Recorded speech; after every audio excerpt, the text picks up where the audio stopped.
wowote wale wenye hila, mipango ya uchochezi ya kutugawa Watanzania hawana nafasi katika taifa hili.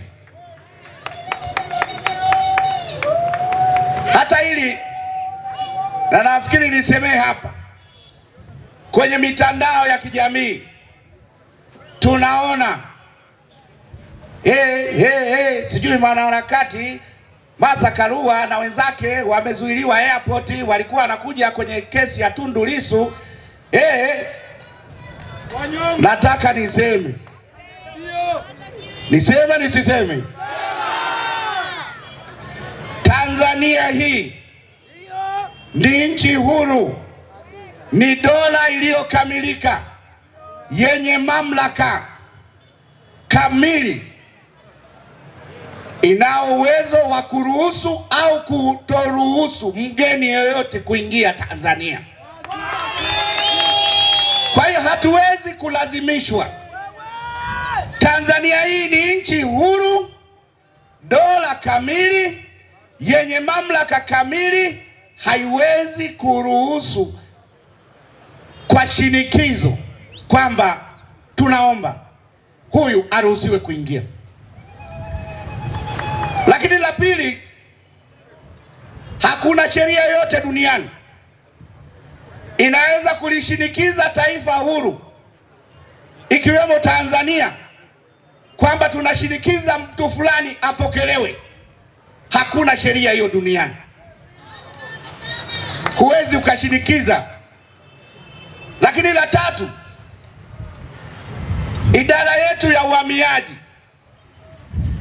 inayo mamlaka ya kuruhusu au kutomruhusu raia wa kigeni kuingia nchini. Wanazingatia sheria, kanuni. Kwa hiyo hatuwezi idara ya uhamiaji ikashinikizwa kinyume na taratibu. Na huyo Martha Karua alikuwa anakuja kwenye kesi ya Lissu, lakini ni kiongozi wa chama cha upinzani kule Kenya, kinaitwa People's Liberation Party. Sisi Tanzania tulishakombolewa wana, tuko huru. Hizo itikadi za kuja kutukomboa hazipo. Tanzania ni nchi huru. Kwa hiyo yeye ni mwanaharakati. Vyombo vyetu, idara ya uhamiaji inao mamlaka kwa maslahi mapana ya nchi yetu kuruhusu au kutoruhusu raia wa nchi nyingine kuingia Tanzania. Lakini naomba nimuulize maswali Martha Karua, wakili mbobezi. Hivi kule Kenya palipotokea akina Miguna kukatazwa kuingia Kenya, aliendaga kumtetea? Wiki hii kuna gavana, si kuna mbunge wana kesi huko, mbona alienda kuwatetea nchini kwake? Kwa hiyo uwakili wake una maana sana akija Tanzania au akienda Uganda.